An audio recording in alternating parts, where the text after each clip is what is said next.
We are discussing about GATE 1988 ECE paper, and we are discussing the question related to electronics. For a PN junction, match the type of breakdown with the phenomena.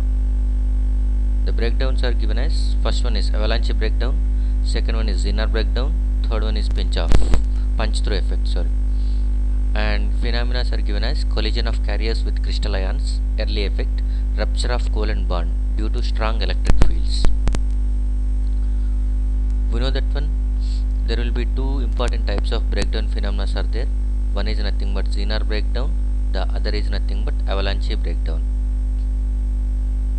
Okay, and Zener breakdown is going to be occurs in heavily doped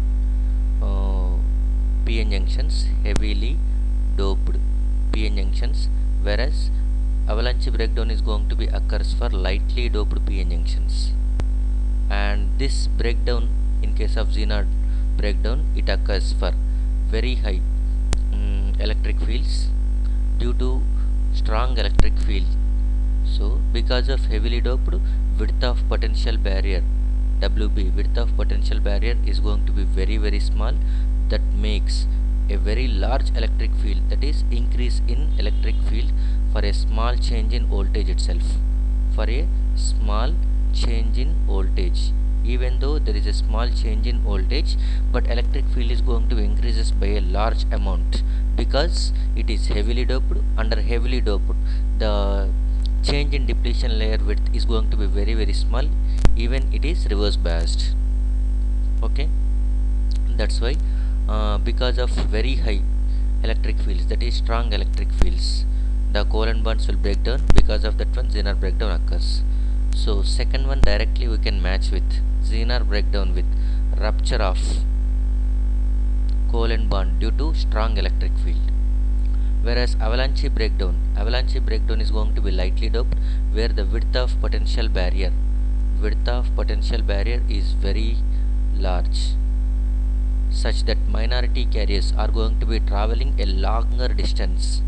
Okay, whenever you are applying a reverse bias, while it is traveling for a longer distance, okay, its velocity increases as reverse voltage increases. Whenever its velocity increases, its kinetic energy increases. Whenever its kinetic energy increases, once the kinetic energy of that minority carrier is equal to covalent bond energy, by that time it can able to break that covalent bond whenever it hits the ion. So this is what avalanche breakdown phenomena. So collision of carriers with crystal ions. Crystal ions are going to be present in depletion region, and whenever a minority carrier hits that ion, at that time it can able to break covalent bond. Okay, and this is going to be making one more minority carriers to be available, which will be having the same characteristic of this minority carrier, and it is going to be multiplication phenomena. So one avalanche breakdown can be matched with A, that is collision of carriers with crystal ions, whereas early effect is going to be matched with punch through effect. Early effect is defined as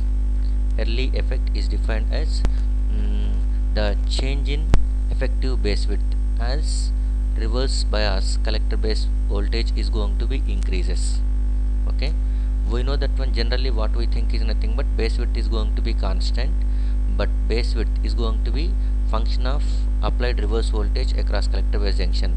As the voltage across collector base junction VCB increases, at that time base is lightly doped, so more depletion region is going to be taking place because of high reverse bias, and that depletion region is more penetrated into lightly doped side, which is base, so that effective base width is going to be gets reduced, even though the metallurgical base width is same, but effective base width where the charge carriers are going to be present, that is where mobile charge carriers are present, that width is going to be reduces. And if you are applying more and more reverse voltage at one point, the complete effective base width will become 0. That condition is going to be called as punch through or reach through effect, which is going to be occurs in early effect.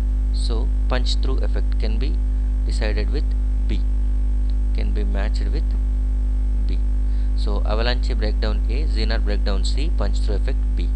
Thank you.